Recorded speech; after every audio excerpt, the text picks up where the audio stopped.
Reuven who's being assessed, which is kind of a funny thing to think about, but that's a way you could have read the pasuk when it says v'yemachu, if he is poor, meaning Reuven, the guy whose value you're assessing, v'midul of ne'akoin, you would put Reuven in front of the coin, v'herech also akoin, and the coin would figure out how much Reuven is worth, and that's how much the person who makes the erech vow would pay, regardless of the person who made the erech vow his ability to afford. So in order to preclude that outcome, we have the pasuk that says Asher tasig yad hanoder yarichenu hakoin, that it's based on the wealth or the ability to pay of the person who is making the erech vow. That's what we're evaluating. So that's how he uses the pasuk. So we say that that's an important limud of Rabbanan. So what about the Rabbanan? What do they do? In other words, how do they know that it's not the Nerach who is valued for his ability to pay, but rather it's the Marech, the one who makes the Erech vow? So the Rabbanan, Lama Mela Shamis Minei, the Heichadiyada Masegesh Shakol Minei. So the Chachamim say, you're right. We do need that pasuk to tell us that it's the Noder who's being valued. Asher Tasig Yada Noder Yarichenu HaKoin. That's true. In other words, your limud is correct, but at the end of the day, if you look at what the pasuk does to tell us that, the pasuk says that you evaluate that which the noder is able to afford. So obviously, it's coming to tell you, yes, you evaluate the noder, but the way you evaluate him is to figure out what he can afford, and therefore you should pay whatever he can afford. And it's not 1 or 50 or 1 or 30 or whatever the right number is. It's anywhere in between based on his ability to pay. So now. Rav Ada bar Ava says as follows: Hayu biyadav chamesh sloim. Let's say you had a guy. He had 5 sloim to his name. V'amar erki alai, and he said, my erech is upon me. And let's say he was a person who was, let's say, 25-year-old male, so he would pay 50 shkalim, but he doesn't have 50 shkalim. Okay, and despite that, he says erki alai. V'chazav v'amar erki alai, and then he went and said it a second time. So now he owes two erech values. So again, if we're using our example, he now owes 100 sloim. So we say, but obviously he can't pay because he only has 5. So what did he go ahead and do? V'nasan arba l'shniya v'achad l'rishona. Now presumably that the Kohen, for whatever reason, chose to look at his second erech value, his second erech commitment first, and evaluated him the ability to pay.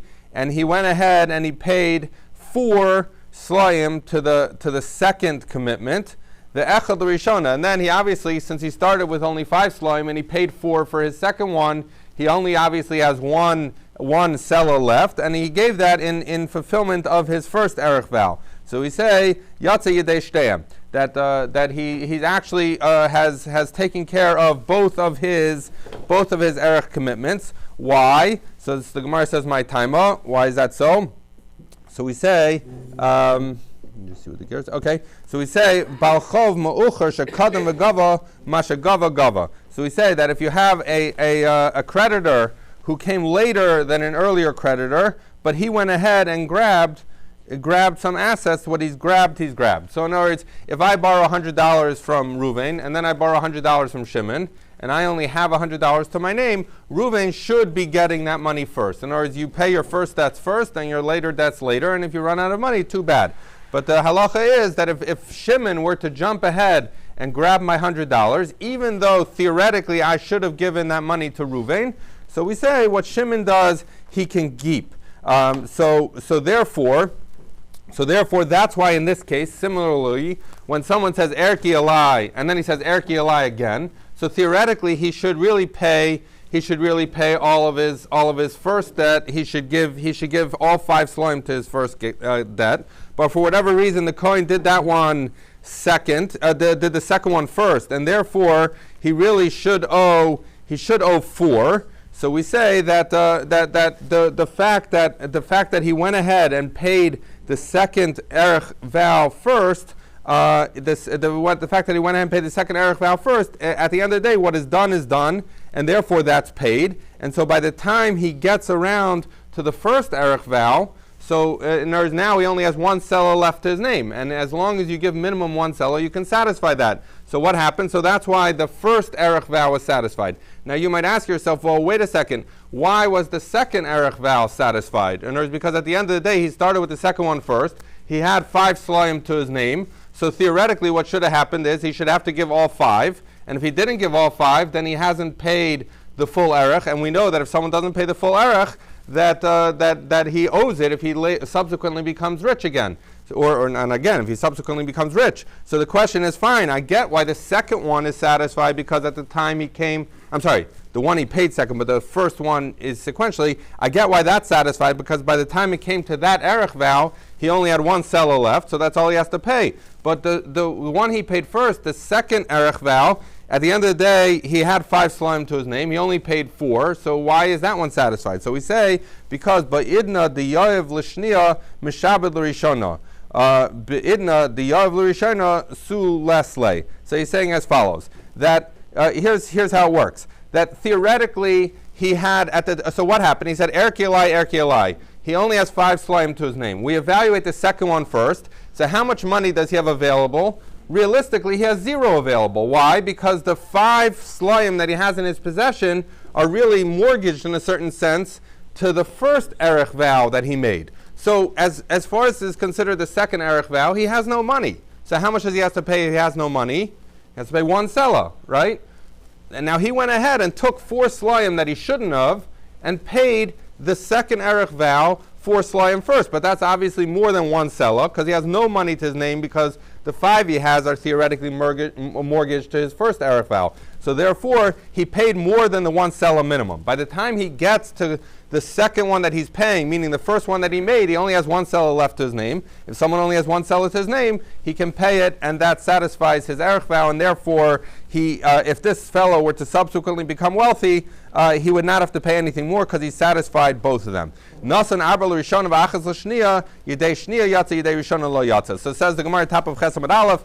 But if he went the opposite order, he did what he was supposed to do in terms of sequence. So he took care of his first erech vow first, and his second erech vow second. So now he messed himself, well, he did the right, sort of the right thing, but he messed himself up, because what happened? The first erech vow he made at a time he had 5 slayim. So he should be paying 5 slayim, he should be paying 5 slayim to Bedek Abayis. He only pays 4. So now he hasn't satisfied his erech vow, because the only way you become putter from ever having to pay later is if you pay the full amount assessed. He was assessed 5, he paid 4, so the 4 is paid, but if in the future he becomes wealthy, he's going to have to pay the other 46. So that one he has not been yotze. But the second one, at the time he gets around to paying his second erech vow, so he used to have 5 slayim, he paid 4 for the first, so he has 1 selah left. So obviously he's a destitute man, and how much do you owe if someone is destitute? They owe 1 selah. So therefore, the second one he was yotze, the first one he was not yotze. So we say, because we say kulo meshabdim l'rishona. So in other words, that all of it was meshubed to the first, and he didn't pay it in its fullness. Okay, interesting inquiry. Rabbi Barava asks as follows. So we say as follows, and this was Rabbi Barava who said this case we just dealt with. So he says, what happens? Hayu biyada chamesh slayim. He had in his possession 5 slayim. That's all he had to his name. V'amar shnei erechai alai. He's bevas achas. He says, I should have 2 erech obligations on me that come at the same moment. So at the same time, he undertook 2 erech vows. Mahu. So we say, what's the halacha? Kivan de bevas achas nadar ki adadi tafson. So maybe what we say is that since at the end of the day, he made 2 erech vows at the same time, he only has 2.5, he only has 5 slayim, so maybe the Kohen should say, okay, Yoav tarti upalga lahai, tarti upalga lahai. So therefore, since these erech vows came into existence at the same time, so neither one was earlier than the other, so they have equal competing claims, so fine, the Kohen should figure out, you have 5 slayim, you took on 2 erech vows, pay 2.5 to one, 2.5 to the other, and then you're done. Because he was poor, he couldn't afford more than 2.5 to each, and therefore it's all clear. Odilma, so that's one possibility. Odilma, perhaps kulo chazi lahai, v'kulo chazi lahai. So maybe though that we say no. At the end of the day, he took on 2 erech vows, but when you look at each one in isolation, you look at the first one and say, well, how much money does he have? He has 5 slayim. And look at the second one. How much money does he have? He has 5 slayim. So therefore, he becomes obligated in 5 slayim to each, but he doesn't have it. So what's going to be the case? So there's going to be the case that if he pays some amount to the first one, so if he pays all of it to the first, not the first, because there is no first, but if he pays all of it to one of them, so then obviously he's satisfied that because he's given all his money. But the second one he's not going to satisfy it at all because he didn't give any money. But even if he decides on his own to split it, let's say he pays 3 to the first one and 2 to the second one, so then what's going to happen in that case is the first one he's not going to have been yotzei, the first one that he chose to pay, because he only paid 3 out of 5. But the other one, he only has 2 left. At that time, you would say the 2 covers it. But the difference between these two scenarios, under the first scenario, the first possibility that Rav Bar is contemplating, if the Kohen splits it in half, then he satisfies both of his erech vows, and if he subsequently becomes wealthy, he won't have to give anything. In the second instance, if you think of it that each of them becomes mechuyev in 5 sloim, so then regardless, as long as he pays, if he pays the first one entirely, then obviously he's satisfied that. And if he pays part to the first and part to the second, as long as the amount he paid to the second is at least a selah, so then he's yotzei the second, but he would not be yotzei the first. So Rav Bar says, which way is it? Do we say you split, or do we say that they each take effect for the full 5 slime at the same moment? Says the Gemara, Teiku. Okay, so now at the end of our Mishnah, so our Mishnah basically said, started with a rule. It said you don't have be'erachin, you don't deal with erachin that are less than a selah or more than 50, right? Because even the poorest person has to pay a selah, and even and the Torah never sets anything higher than 50. And then at the end of the Mishnah, it then says the same rule again. Ein be'erachin pachus misela v'yasar chamishim selah. So the Gemara wants to know, why did you just repeat the rule that you already laid out in the beginning? So it says the Gemara, Hasu lamali, why do I need this repeated? So it says the Gemara, Hakamash Mulan Pachus Misela Hudaleka, Ha-Yasser al-Sela Ikar. He says that when the Mishnah was coming to tell you there's nothing less than a Sela, is saying that there is nothing less than a Sela, you have to pay a minimum Sela, but there is something greater than a Sela. And when it says, so it says, Yasser al-Chamishim Hudaleka, Ha-Pachus Mi-Chamishim Ikar. So he says, and when it says that 50 is the maximum, it's saying that's the maximum you have to pay, but it's possible to pay less. So what are they basically saying? It's basically saying that there are amounts that are greater than 1 selah that have to be paid, and there are amounts less than 50 that have to be paid. And so theoretically, that is true regardless of Rameh or the Chachamim, but basically the idea is the Mishnah went ahead and repeated this rule to tell you that there are amounts someone could owe between 1 selah and 50 selah. And that would be halacha like who? That would be like the Rabbanan. So says the Gemara, V'stamak Rabbanan. So the purpose of repeating the rule at the end was to imply that there is something greater than a selah and less than 50 that could be owed, and that only works according to the Rabbanan. So basically, the Mishnah was coming at the end to tell us that the halacha follows the Rabbanan and the Chachamim, and does not follow Rabbi Meir's halacha. Okay. So first of all, I'm gonna take a few minutes to introduce our next sugya here. But also, Maishi sent out to the group. We're not up to it yet, but this is a little bit of a complicated sugya. In fact, for many of you will remember the Mishnah in Avos, which talks about the fact that it says that Rabbi Elazar ben Chesma Omer that kinin u'pischei nida hein gufei halachos. That kinim and pischei nida. So pischei nida is what the topic we're going to deal with now. It's very complicated, and in fact we're going to see partially because of this complexity. Chazal at a certain level did away with. I shouldn't say did away with, but adopted a different practice as relates to these halachas. And so that's actually a good intro to tell us that everything we're going to discuss now is very relevant as Torah. But it is not relevant la halacha because what we do nowadays is totally different than what it is. But basically, what we're dealing with is the following: is that we often talk about a zav or zava, and we talk about a nida. So there's a big distinction between zav and zava because they're very different things. In other words, when you have a male who's a zav, it's a certain kind of seminal emission that is unique. It's different. In a woman.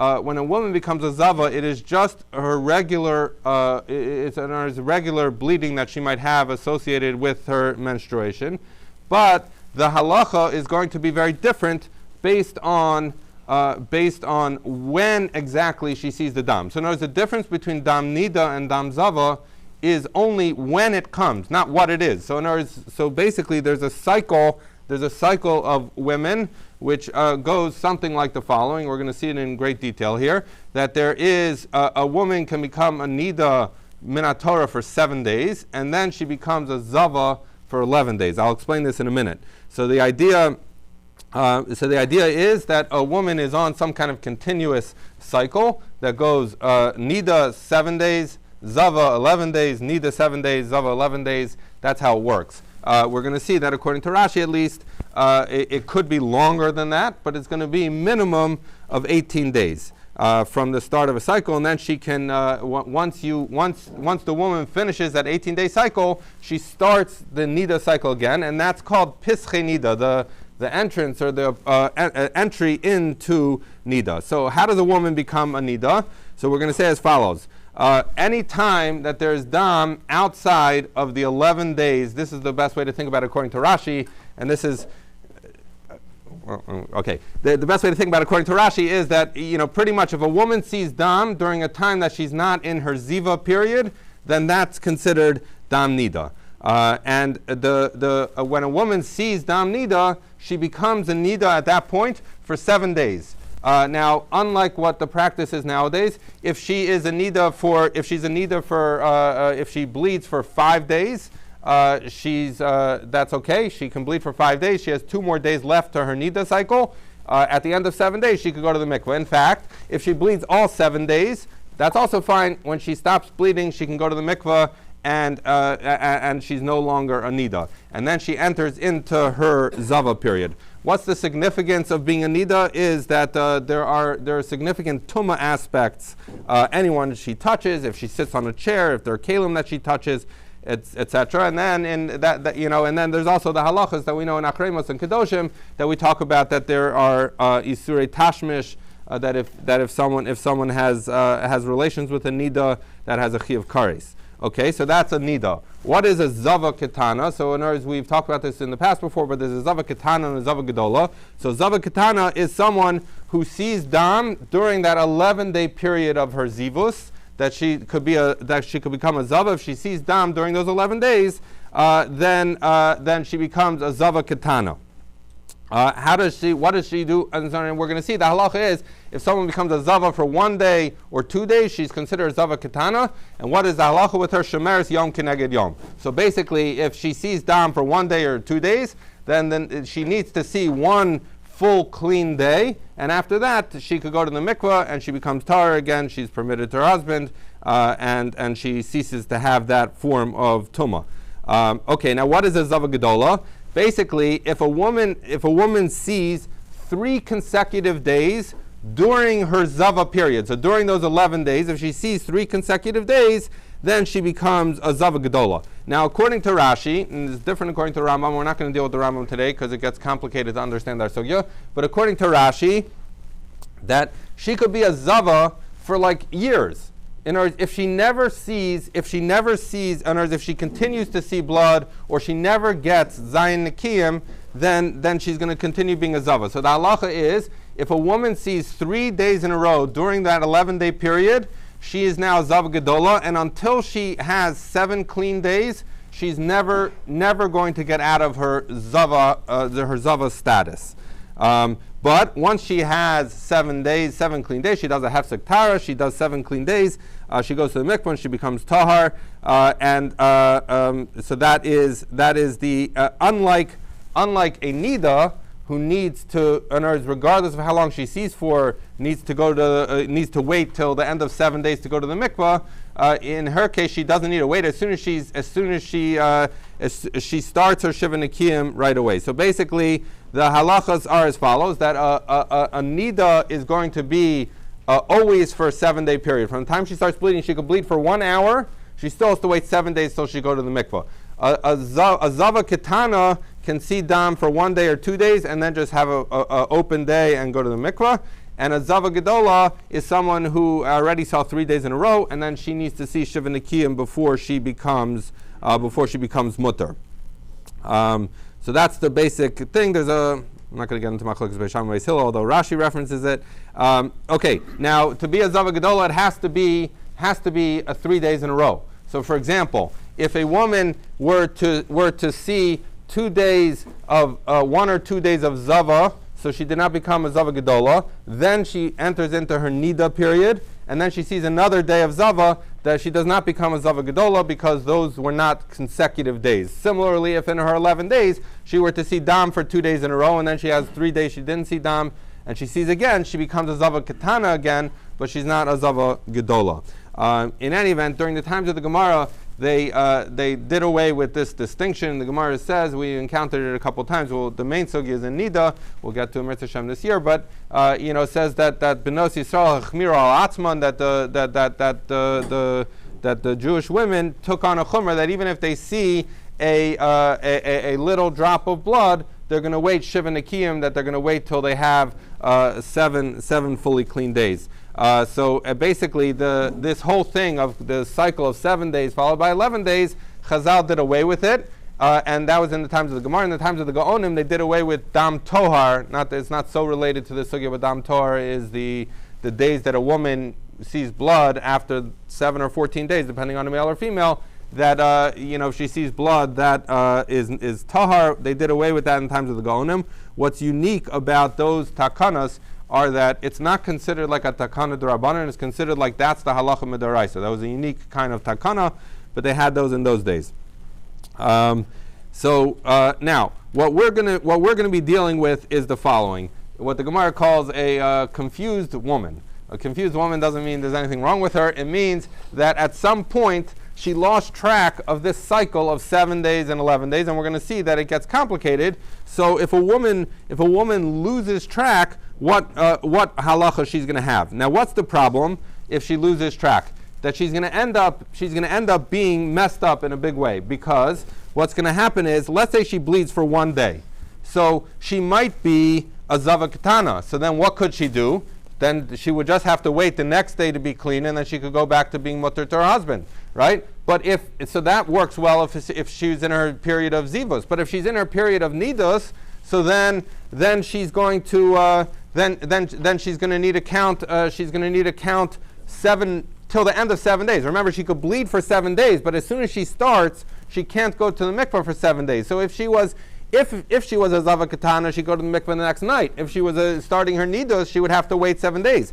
Conversely, if, let's say, she sees blood for 4 days in a row, right? So if she's a nida, and that 4 days started at the beginning, that started her nida cycle, so then what does she have to do? She just has to wait 3 more days till the end of 7 days, and then she can go to the mikveh, and she's mutter to her husband. But if this turned out to be her ziva days, so then she became a Zava Gedola, and now she has to wait Shiva Nikiyim. From the time she finishes bleeding, she has to wait 7 days, at least 7 days, we'll see, till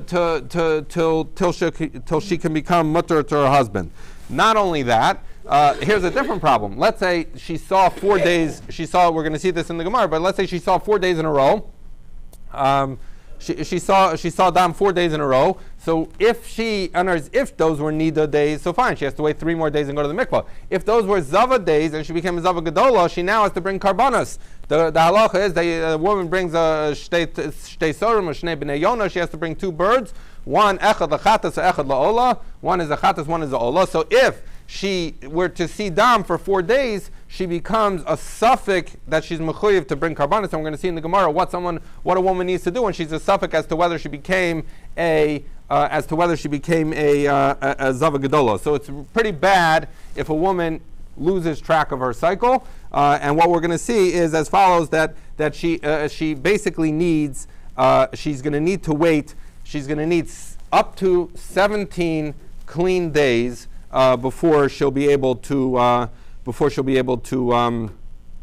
become clean. So now, the Mishnah is very easy to read. Thankfully, the Brisa then walks through all of these cases. So what we're going to say, and if anyone has what was sent out to the WhatsApp, it's worth looking at that, because I don't have enough time to explain it if you're not looking at it. So hopefully we can work this through. So the halacha here is as follows. Says the Mishnah. And by the way, this has nothing to do with Arachin. That we're going to have a series of Mishnayos, since we talked about Arachin not less than 1 sela, not more than 50. So we're now talking about lots of things, not less than, not more than. So we're going to say as follows: Ein Pesach b'toa pachus mishiva v'lo yeser al yud zayin. So I referenced before, when a woman starts her nidus period, that's considered pische nida, the opening to nida. So it's saying if you have a woman who's a toa, she's become confused, she's mistaken or she's not sure where in her cycle of 7 and 11 she is. So then she has to have a certain number of nikiyim, clean days, not less than 7. She's always going to possibly need 7, and in some instances, well, yes, she will not need more than 17 clean days to reset her clock to figure out when she's a nida and when she is a zava. Okay, so let's walk through. Tana Rabbanan says the Brisa, Toa she'amra yom echad tamei re'isi pischa shiva aser. Okay, so now so we're going to say as follows: that if a woman says, I saw blood for 1 day, so she needs to wait. And she doesn't know, she's totally confused, she doesn't know, was that my nida days or my ziva days? So the halacha is that she needs to have 17 clean days. So if we take a look, and by the way, this chart here I got some from my father, so I'll give him credit for it. But you take a look, you basically get the gist of it is if you look, that if you have 1 day of blood, which is represented by that red, the red square. So the idea is as follows, and we'll pick up this, will get easier as we go along because you pick up the basic idea. But the idea is we're concerned that maybe that is, when she sees dam, that is the beginning of her nida period. Let's say she hasn't seen for a while, and it's in fact, we're finished the 11 days of zava period, and she sees dam. So the question is, if it turns out that this is, let's say, her first day of her nida period, so then let's think about this. She needs to wait for the 7 days to complete, because anytime she starts becoming nida, she needs 7 days. Then she needs 11 more days of zava to pass before she can become a nida again, right? So the question is, if she says, I saw 1 day of blood, it's possible that she became a nida right at the beginning, and now she needs 18 days till she becomes mutter. She needs 17 clean days after that 1 day of tuma. So that's what you see when you see option A. Maybe in the pink, she's a nida for 7 days, and then she has 11 days after that she passes her ziva days, and then if she sees dam again, she becomes a nida. So therefore, what do you see? Now let's say, what's the other option? The other option could be that maybe she was not starting her nida period. Maybe she had just finished her nida, that maybe she had finished already her nida period, and now she's in some kind of zava period. So it's not a big deal, because if she sees 1 day at the beginning of those 17 days, she'll have cleared it out. She'll have gotten through all of her days of ziva, and then plus some. And then she could go to the mikvah when she sees on that 19th day. But if you take a look at the one beneath, you'll see where can it get messed up. It gets messed up in option A. If you only have 16 clean days, so maybe she did 7 days of nidus, then she only had 10 days of ziva, and if she sees dam, then that's really her 11th day of ziva, and she did not start her nidus cycle. So in other words, if you only have 16 clean days, it is possible that she has no idea whether she is a nida or a zava. You need 17 clean days in order to tell her. Says the next case in the Mishnah that Shnei Yamim Tamei Ra'isi Pischa Shiva Asar. Shlosha Yamim Tamei Ra'isi Pischa Shiva Asar. Okay, so these are all ones where she has to wait 17. So let's walk through the next case. So she sees 2 days of blood, so she still needs 17 clean days. Why? Because maybe, so if when she first saw blood, she started her nida period, then she has 7 days of ziva, then she has 7 days of nida, 2 of which she saw blood, and then she needs 11 days of ziva, so then she actually finishes on the 18th day. That would be fine. And if she'd see blood on the 19th, if that's what happened, she would be starting her nida period. But what could be another option, which is option B? Maybe the 2 days she saw blood, one of them was the 11th day of her ziva, so she became zava katana. The next day she becomes a nida, so she's now a nida for another 6 days. And then she has another 11 days. Those are the 11 days of her ziva. So the next day, if she becomes tamei, that's nida again. But look at the bottom case. But what could mess us up? That if she only sees 16 clean days, so what you could have is the first day of her seeing 2 days of blood was her zava. The next day started her nida period. She now has 7 days of nida, and it turns out that the 19th day, after only 16 clean days after only 16 clean days, she sees dam, that's going to actually be on the 10th day of her zivus, and therefore she, in other words, if she sees blood the next day on the 19th day, which is what would have been her 17th clean day, she's still a zava because she has 11 days of zava, and therefore we don't know whether she's a nida or a zava. Okay, so now, in mind you, in those two cases, you'll see it on top where it says no carbon. She obviously brings no carbon in these cases because she only saw 1 or 2 days, and so clearly she did not become a zava gedola. The only time someone brings a carbon is if they become a zava gedola. So because she only saw 1 or 2 days, there's no carbon. Okay, next case. So the Brisa says. Arba yamim tamei reisi, if she says she saw 4 days of blood, pischa shisha asar, that she only has to wait 16 days. Why? So let's look at this case. This is the case where she's had 4 days of tuma. So what we're gonna start to see here, what we're gonna start to pick up in the worst case scenario that can happen, the case that's gonna most often mess her up, is if she started seeing blood the last 2 days of her ziva period. So she does not become a zava gedola. So then the next day, at the end of the 11-day ziva period, she becomes a nida, right? So if, let's say in this case she saw 4 days of blood. So let's look at option B. You have 2 days of ziva. You then have 7 days of nida. She's now at 9 days, right? And she needs 11 days to get past her ziva period. So that puts her back at starting a nida period on the 21st day. So what do you see? If she had 4 days that she was bleeding, she then has 16 clean days. On the 21st day, she's for sure starting her nida cycle again, because whether she's and her option A, when she started bleeding 4 days, was her nidus. So those 4 days are in nidus. She has 3 more days of nidus and then 11 days of ziva. She's covered. And even if she saw 2 days of ziva, then 7 days of nida, and then 11 days of ziva, she's now starting her nida cycle again. But if you look at the bottom, option B, if she only has 15 clean days and not the 16 that the Brisa says she needs, so what happens? The first 2 days she was zava. She did not become a zava gedola. So the next day when she saw blood, the following 2 days were part of her nidus. She needs 5 more days of nidus. And then if she sees on the 20th day, that's actually on the 11th day of her ziva period, she becomes a zava ketana. She would not become a nida, and she would have to wait again because she's not certain that she got out of her nidus days. Chamisha yamim, if she says she saw for 5 days, and by the way, in that case, since we're not sure, it's possible that so in this case it's a suffix carbon, because we're not sure exactly when this happened, and since she saw blood this is really option C in this case. So she saw blood for 4 days. If those 4 days, those first 3 of those 4 days were during her zava period, she now becomes a zava gedola. And I mentioned to you before, once she becomes a zava gedola, her nidus can't start again. So she could be a zava for forever, or for a year, or a month. So therefore, if option C happened, then she's a zava gedola. She needs to bring a carbon. If option A or B happened, then she never became a zava gedola. She would not have to bring a carbon. So she's a suffix carbon. We'll see that more later.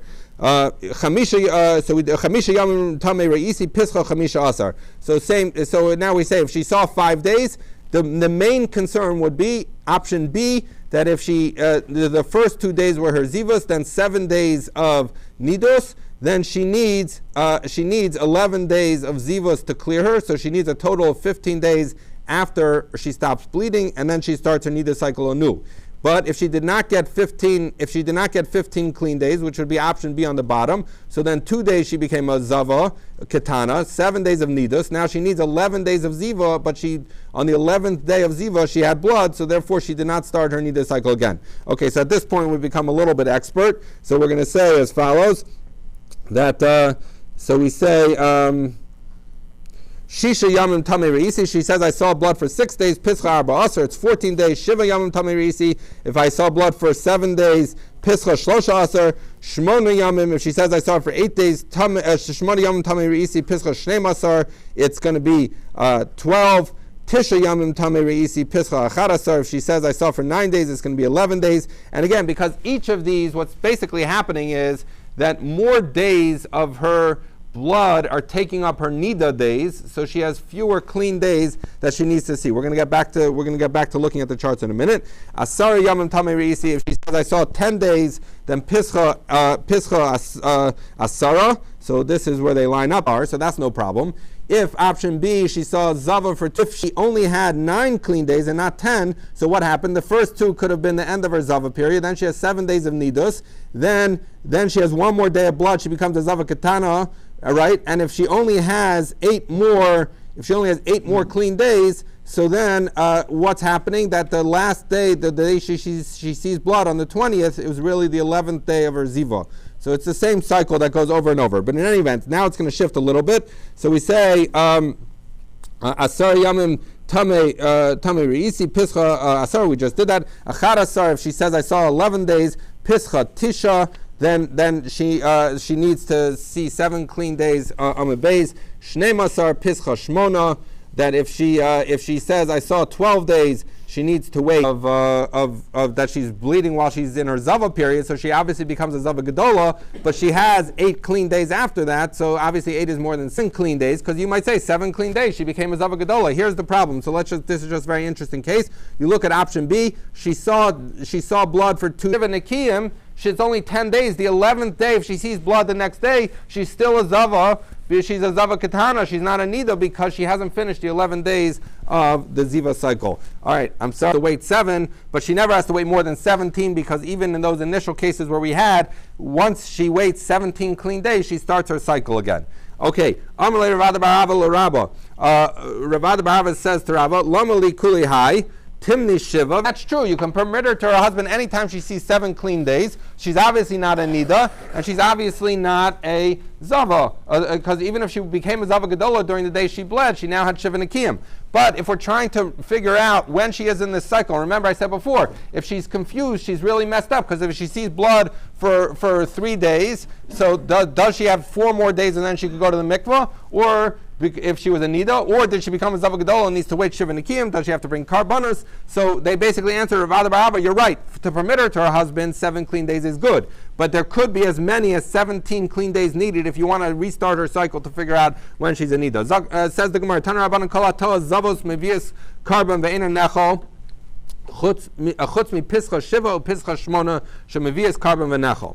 So the Brisa says as follows, that always, even if 2 were the end of her Zava Gedola period, and then 7 was 9, and then she saw 3 more days, so she obviously became a Zava Gedola. Or conversely, if the first 3 days she saw out of the 12 was during her Ziva period, she became a Zava Gedola, and because she kept bleeding, she never got out of her Zava Gedola period, so clearly she has to bring a carbon. So basically what it's saying is, someone who's for sure a Zava Gedola has to bring a carbon and it gets eaten. Someone who's a suffix carbon, but the Gemara has a problem with this price. It says, the beginning said, Kol HaToa Zavos. Now Zavos, it's saying all Zavos who are confused, Mevian Karban Ve'eina Nechol Chutz Mi Pischa Shiva Pischa Shmona Shemevias Karban Ve'nechol. He's saying that basically, if a woman is confused and can't the Kohen eat it, because if it turns out that it's chulin, how do we bring karbanos of birds? We do malika. Malika makes the animal. Let's see what's going on here. Says the Gemara, Pachas mi shavua nigei adam. That you never have less than a week is talking about certain kinds of tzaras on a person. Basically, if the tzaras comes in a michvah or a shchin, in a boil or a shchin or a michvah, so you have 1 week the Kohen has. After that, he has to declare her for humans and clothing. That's the maximum you can have. It said fine. That's a very nice limud of the pasuk. But what's it really talking about? Because that's the issue they're all dealing with is, are we talking about Hashem's tzedakah or his punishment? So it says Rabbi says no. Here's how to understand the pasuk. Arguing about what Midos we say is Rav Chesed, that the Rebbeinu Shalom has lots of Chesed. So we say that what is that when a person is, so the question is, does he take some away and hide them, or does he